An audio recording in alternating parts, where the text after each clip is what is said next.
Le chiffon glissa sur le sol avec un mouvement ferme, répétitif, presque automatique. Raphaël ne leva pas les yeux lorsqu'il entendit la voix derrière lui. Il avait déjà appris que, dans cet endroit, regarder trop souvent était parfois pire que de ne rien voir. La phrase vint sèche, directe, coupant le silence du couloir comme s'il s'agissait de quelque chose de normal. Il se contenta d'ajuster sa main sur le manche du balai-éponge et continua, comme si cela ne le concernait pas. Les deux hommes étaient là, immobiles, juste devant lui, observant sans hâte. L'un d'eux croisa les bras, inclinant légèrement la tête, comme quelqu'un qui analyse quelque chose sans importance. L'autre tenait son téléphone portable, le manipulant distraitement, mais la caméra était déjà pointée, comme si cela n'était qu'un moment quelconque à enregistrer. Raphaël continuait son mouvement, frottant le sol encore humide. Le reflet montrait tout. Les chaussures chères, l'uniforme simple, la petite distance entre eux. C'était comme si ce reflet en disait plus que n'importe quelle parole. Il baissa encore plus la tête, essayant de terminer rapidement, comme si cela allait tout résoudre. Mais cela ne résolvait rien. L'un des hommes fit un pas en avant. La voix vint plus proche cette fois, plus dirigée. Il dit que des gens comme lui restaient là-dedans pour toujours. Il attendit une réaction. Elle ne vint pas. Raphaël continua simplement. Mais sa main n'était plus aussi ferme. Autour, le mouvement continuait. Des personnes passaient, des regards rapides, personne ne s'arrêtait. C'était comme si cette scène était invisible, comme si elle n'était la responsabilité de personne. C'est alors qu'un troisième pas surgit, silencieux, sans attirer l'attention. Ils ne le remarquèrent pas immédiatement. Mais Eduardo Cavalcante était là, immobile, observant. Il ne regardait pas seulement la situation. Il regardait les détails, la façon dont Raphaël évitait de lever les yeux, la manière dont les hommes parlaient, le silence de ceux qui passaient. Tout disait quelque chose. Raphaël s'arrêta pendant une seconde. Il leva les yeux rapidement, presque sans le vouloir, et rencontra le vide. Il ne vit pas d'aide. Il ne vit pas de réaction. Seulement le reflet de ce qu'il attendait déjà. Et il baissa à nouveau. Eduardo respira profondément, lentement. Il n'y avait pas de hâte dans le geste, mais il y avait de la décision. Il fit un pas en avant. Ce ne fut pas brusque. Ce ne fut pas pour attirer l'attention. Mais ce fut suffisant. L'environnement changea. Les hommes le remarquèrent en premier. Le silence vint ensuite. Raphaël n'avait pas encore compris ce qui se passait. Eduardo s'arrêta à côté d'eux et regarda le sol. Il passa son regard avec calme, analysant le travail. Puis il leva les yeux et dit, de façon simple, que c'était bien fait. La phrase resta dans l'air pendant un instant. Raphaël ne réagit pas immédiatement, comme s'il n'était pas sûr que cela s'adressait à lui. L'un des hommes laissa échapper un léger rire, essayant de minimiser la situation. Il dit que c'était le minimum, qu'il n'y avait rien de spécial. Eduardo le regarda sans changer d'expression. Il demanda avec le même calme si lui aussi ne faisait que le minimum dans son propre travail. La réponse ne vint pas. L'autre tenta d'adoucir. Il dit que ce n'était qu'une plaisanterie, une chose du moment. Eduardo maintint son regard. Il dit que humilier quelqu'un n'avait jamais été une plaisanterie. Cela semblait seulement léger pour celui qui ne le ressentait pas. Le silence revint. Mais maintenant il était différent, plus lourd. Raphaël tenait le manche du balai-éponge, sans savoir s'il devait continuer ou s'arrêter. Eduardo le perçut. Il tourna légèrement le corps dans sa direction et demanda son nom. La question fut simple, directe. Raphaël répondit à voix basse. Il dit « Raphaël ». Eduardo répéta le nom comme quelqu'un qui tient à le retenir. Il demanda depuis combien de temps il travaillait là. Raphaël répondit qu'il y était depuis quelques mois, qu'il avait réussi après avoir beaucoup essayé. Il parla sans s'étendre. Eduardo l'écouta jusqu'au bout, puis il demanda s'il avait besoin de ce travail. Raphaël répondit immédiatement. Il dit que oui, sans dramatiser. Juste la vérité. Eduardo resta silencieux pendant quelques secondes. Il regarda autour de lui. Des personnes passaient, feignant la normalité, comme si rien ne s'était passé. Puis il tourna à nouveau son regard vers les deux hommes. Et c'est là que quelque chose changea. Pas dans le ton, mais dans l'intention. Il demanda s'il travaillait là depuis longtemps. L'un d'eux répondit que oui, en essayant de garder une posture. Eduardo hocha la tête. Il dit qu'alors il devrait déjà savoir que le respect n'était pas optionnel. L'autre tenta de répondre, mais s'arrêta au milieu. Parce que maintenant cela ne semblait plus si simple. Raphaël était encore là, immobile, tenant le balai éponge. Eduardo regarda à nouveau vers lui. Il dit qu'il pouvait terminer tranquillement, sans hâte, sans avoir besoin de prouver quoi que ce soit. La façon dont il parla changea quelque chose. Raphaël ne répondit pas, mais sa posture changea. Les hommes ne diront plus rien. L'un ajusta sa veste, l'autre rangea son téléphone. Ils partirent, sans regarder en arrière. Eduardo ne les accompagna pas. Ce n'était plus à leur sujet. Il resta là pendant quelques secondes, observant Raphaël terminer le travail. Sans hâte. Quand Raphaël termina, il se leva sans savoir quoi faire. Eduardo demanda s'il avait une minute. Raphaël dit que oui. Ils allèrent dans un coin plus éloigné du couloir. Rien de trop distant. Juste ce qu'il fallait. Eduardo demanda comment était sa routine. Raphaël tarda un peu mais répondit. Il dit qu'il se levait tôt, prenait un bus bondé, travaillait toute la journée, rentrait fatigué, aidait à la maison, sans se plaindre. Eduardo écouta tout. Il demanda avec qui il vivait. Raphaël dit que c'était avec sa mère. Eduardo hocha la tête, puis il demanda si ce qui s'était passé était courant. Raphaël tarda, mais répondit. Il dit que oui, que ce n'était pas toujours de cette façon, mais que cela arrivait, qu'il faisait seulement semblant que cela ne le concernait pas, parce qu'il avait besoin de continuer. Eduardo resta silencieux. Cela n'était pas une exception, c'était la routine. Il demanda son âge. Raphaël dit qu'il avait 18 ans. Il demanda s'il avait terminé l'école. Raphaël dit que oui, avec difficulté. Eduardo réfléchit un instant. Puis, il demanda s'il avait déjà pensé à quelque chose au-delà d'ici. Raphaël respira profondément. Il dit que oui, qu'il voulait être médecin. Il parla à voix basse, comme si cela était encore lointain. Il dit qu'il voulait aider les gens, faire la différence. Mais il s'arrêta. Il dit qu'il avait laissé cela derrière lui, parce que cela semblait impossible. Eduardo écouta tout, sans l'interrompre. Il demanda pourquoi. Raphaël répondit que tout coûtait cher, le temps, les études, et que courir après le basique ne laissait pas d'espace pour quelque chose de plus grand. Le silence revint à nouveau. Mais, maintenant, il était plus profond.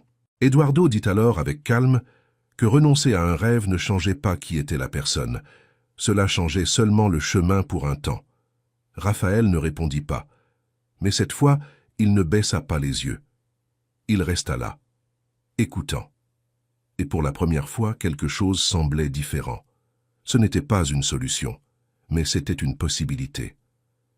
Eduardo demanda alors à quelle heure il se levait. Raphaël répondit. Il demanda à quelle heure il rentrait. Raphaël répondit. Eduardo écouta tout. Puis il posa une question simple. Même ainsi, voulait-il encore essayer? Raphaël tarda, mais répondit. Il dit que oui, qu'il n'avait jamais cessé de vouloir. Il avait seulement cessé d'en parler. Eduardo hocha la tête. Il dit qu'il ne croyait pas aux solutions rapides, mais qu'il n'avait pas non plus de sens d'ignorer quelqu'un qui essayait. Le silence revint. Mais maintenant, c'était un silence de compréhension. Eduardo dit alors qu'il ne pouvait pas tout changer d'un coup, mais qu'il pouvait ouvrir un chemin, sans garantie, mais réel. Raphaël ne répondit pas immédiatement, mais il resta là, considérant, pour la première fois, vraiment. Raphaël respira profondément avant de répondre. Il dit qu'il voulait essayer. Il n'y eut pas d'hésitation dans sa voix cette fois. Ce n'était pas un élan, c'était une décision. Eduardo l'observa un instant, comme quelqu'un qui mesure le poids de ce choix. Puis il hocha légèrement la tête, comme s'il s'y attendait déjà. Il dit qu'alors il devrait commencer de la bonne manière, sans raccourci, sans promesse vide. Raphaël écouta en silence, attentif. Eduardo continua, expliquant que rien ne changerait du jour au lendemain, mais qu'avec constance, avec discipline, le chemin commencerait à apparaître. Il demanda si Raphaël serait disposé à continuer à travailler avec le même soin, même sans voir de résultats immédiats. Raphaël répondit que oui. Il dit qu'il était déjà habitué à l'effort, que le problème n'avait jamais été de travailler, c'était de ne pas sortir de sa place. Eduardo hocha à nouveau la tête. Il dit que cela était déjà un début. Puis il expliqua qu'il aurait besoin de quelque chose au-delà du travail qu'il faisait là, quelque chose qui pourrait construire une base réelle, quelque chose qui ouvrirait des possibilités. Raphaël fronça légèrement les sourcils, mais ne l'interrompit pas. Eduardo dit qu'il connaissait quelqu'un qui pourrait enseigner. Ce ne serait pas facile, ce ne serait pas rapide, mais ce serait vrai. Il dit qu'il pourrait indiquer, mais que le reste dépendrait uniquement de lui. Raphaël écouta cela avec soin. Il ne semblait pas enthousiaste, il semblait attentif, comme quelqu'un qui avait déjà appris à ne pas créer d'attente sans raison. Eduardo le perçut. Il dit qu'il n'avait pas besoin de répondre immédiatement, mais que s'il voulait essayer, il devait être prêt à ne pas abandonner en cours de route. Raphaël hocha la tête. À ce moment-là, il n'y avait aucune garantie de rien, mais il y avait quelque chose qu'il ne ressentait plus depuis longtemps, une direction. Eduardo demanda alors s'il travaillerait le lendemain. Raphaël dit que oui. Eduardo dit qu'il passerait à nouveau là, tout simplement, sans rien promettre de plus. Raphaël retourna au travail ce jour-là avec un esprit différent. Le corps était encore fatigué, mais la pensée n'était plus vide. Il termina tout avec le même soin qu'avant, mais maintenant, il y avait une raison au-delà de simplement terminer le service. À la sortie, le chemin fut le même. Bus bondé, silence, fatigue. Mais la tête n'était plus arrêtée. Il n'était pas seulement en train de clore la journée. Il attendait le lendemain. Le matin suivant, Raphaël se réveilla avant le réveil. Ce ne fut pas de l'anxiété, ce fut l'habitude. Mais il y avait quelque chose de différent dans la façon dont il se leva. Il arriva au travail comme toujours, sans attirer l'attention. Il commença la routine avec le même soin. Mais maintenant, il percevait plus. Les détails, les regards, les espaces où personne ne prêtait attention. Le temps passa plus vite, et quand les pas surgirent dans le couloir, il les reconnut avant même de regarder. Eduardo arriva de la même façon, sans hâte, sans attirer l'attention. Il s'arrêta près de lui et observa d'abord. Puis il demanda si tout allait bien. Raphaël répondit que oui, plus ferme cette fois. Eduardo hocha la tête et resta quelques secondes en silence. Puis il demanda s'il était encore disposé. Raphaël répondit immédiatement. Oui, sans doute. Eduardo maintint son regard un instant comme quelqu'un qui confirme quelque chose d'important. Puis il dit qu'il voulait qu'il aille dans un endroit après le travail. Il n'expliqua pas beaucoup. Il dit seulement que c'était quelqu'un qui pourrait enseigner. Raphaël écouta et hocha la tête. Eduardo sortit un papier de sa poche et le lui tendit. Une adresse, un horaire, un nom. Raphaël le prit avec soin. Cela semblait simple, mais cela avait du poids. Eduardo dit que le reste dépendrait de lui. Et il partit. Raphaël passa le reste de la journée avec cela en tête. Il ne demanda rien à personne. Il ne commenta pas. Il garda simplement. Quand il sortit du travail, il ne rentra pas directement à la maison. Il s'arrêta un instant, regarda le papier, respira profondément et commença à marcher. L'endroit n'était pas loin, mais semblait distant. Quand il arriva, il vit un portail simple, peinture usée, quelques outils visibles, rien d'impressionnant, mais rien non plus qui éloigne. Il entra. Il appela. Un homme plus âgé apparut, regard ferme, main marquée par le travail. Raphaël dit le nom qui était sur le papier. Il dit qu'il avait été indiqué. L'homme resta silencieux pendant quelques secondes, observant. Puis il demanda ce qu'il savait faire. Raphaël répondit la vérité. Rien. Mais il voulait apprendre. L'homme hocha légèrement la tête. Il fit un geste pour qu'il prenne un outil. Il dit qu'il commencerait là, sans promesse, sans garantie, seulement du travail. Raphaël prit l'outil avec une certaine insécurité. Il était lourd, différent. Mais il ne le lâcha pas. L'homme montra le basique. Rapidement, sans longue explication, il lui ordonna d'essayer. Raphaël essaya. Il se trompa. Il essaya à nouveau. Il se trompa à nouveau. L'homme ne rit pas. Il n'ironisa pas. Il corrigea simplement. Sec, direct. Il lui ordonna de refaire. Raphaël respira profondément et essaya encore une fois. Cette fois, ce fut mieux. Pas parfait, mais mieux. Le silence là-bas était différent. Il ne blessait pas. C'était un silence d'apprentissage. Après quelques minutes, Raphaël demanda son nom. L'homme répondit sans le regarder directement. Augusto. Raphaël retint le nom. Le son des outils remplissait l'espace. L'environnement était simple, mais chargé d'expérience. Augusto pointa une pièce et demanda si Raphaël savait ce que c'était. Raphaël dit que non. Augusto expliqua de façon directe, sans longue théorie, seulement le nécessaire. Il lui ordonna d'essayer à nouveau. Raphaël prêta attention à chaque détail. Il essaya, il se trompa moins. Augusto le remarqua. Il ne le félicita pas. Mais il ne le corrigea pas non plus. Et cela en disait déjà beaucoup. Après un certain temps, Augusto demanda pourquoi il était là. Raphaël répondit la vérité. Il dit qu'il voulait changer de vie, qu'il ne voulait pas rester au même endroit pour toujours. Augusto le regarda cette fois. Il dit que beaucoup de gens disaient cela, mais peu de gens supportèrent le processus. Raphaël ne répondit pas. Il hocha simplement la tête, parce qu'il savait que c'était vrai. Augusto dit alors que s'il revenait le lendemain, il commencerait pour de vrai, sans facilité, sans hâte, mais avec une direction. Raphaël écouta en silence, et pour la première fois, cela ne semblait plus lointain. Cela semblait possible. Sur le chemin du retour à la maison, la fatigue était plus grande, mais elle était différente. Il répétait mentalement ce qu'il avait appris. Il ne voulait pas oublier. Quand il arriva, sa mère l'attendait. Elle demanda pourquoi il avait tardé. Raphaël répondit qu'il était allé dans un endroit après le travail. Il expliqua brièvement. Elle écouta en silence. Elle demanda si cela n'allait pas le fatiguer trop. Raphaël répondit qu'il était déjà fatigué de toute façon, mais que maintenant, cela avait du sens. Elle ne dit plus rien, mais elle comprit. Dans les jours suivants, la routine changea. Travail pendant la journée, atelier après, retour à la maison déjà fatigué. Mais maintenant, il y avait de la construction. À l'atelier, Augusto ne facilitait pas. Il corrigeait, il exigeait, il observait. Raphaël se trompait, il apprenait, il essayait à nouveau. Au travail, l'environnement changea aussi. Les regards existaient encore, mais plus contenus, plus mesurés. Eduardo apparaissait parfois, toujours en observant avant de parler. Un de ces jours, il s'arrêta à côté de Raphaël et demanda comment allèrent les choses. Raphaël répondit que c'était difficile. Mais bon, il dit qu'il apprenait. Eduardo hocha la tête. Puis il demanda combien de temps il resterait encore dans ce travail.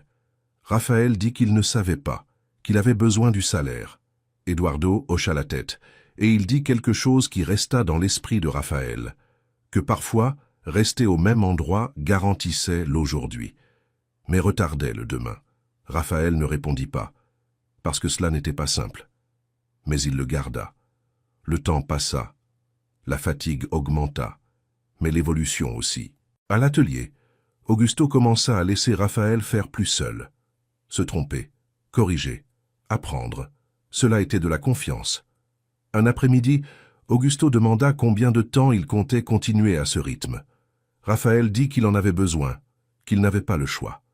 Augusto dit que tôt ou tard le corps réclamait, et que peut-être il était temps de penser différemment. Raphaël comprit. Il ne répondit pas immédiatement, mais il réfléchit. Cette nuit-là, il ne réussit pas à bien dormir. Il pensa au travail, à la stabilité, à la maison, à sa mère, et à ce qui pourrait venir après. Le lendemain, tout semblait pareil, mais il savait que ce n'était pas le cas. À la fin du service, il chercha le responsable. Il demanda à parler. Il dit qu'il avait besoin de changer la routine.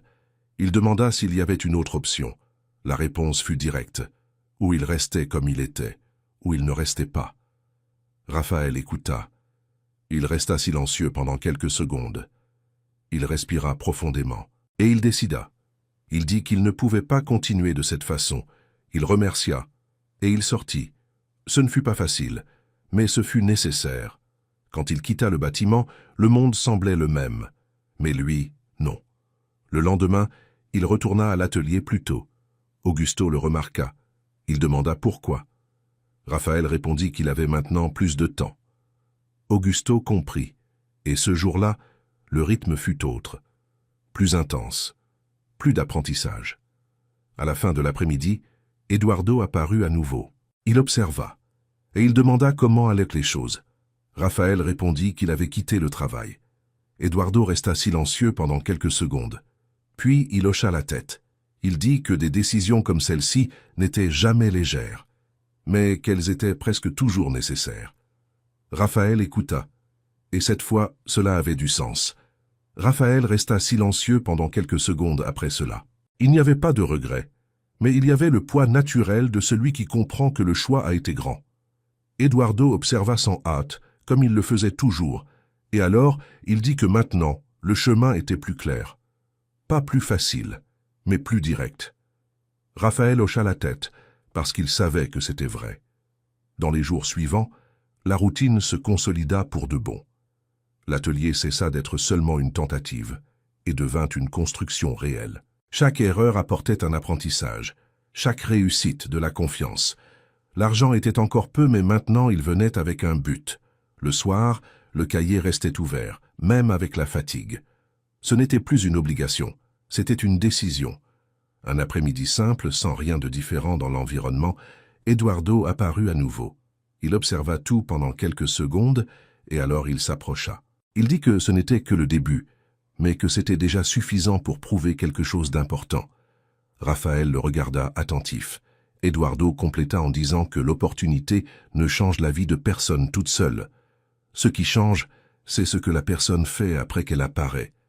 Raphaël respira profondément en retenant cela. Il ne répondit pas avec des mots, mais cette fois, ce n'était pas nécessaire.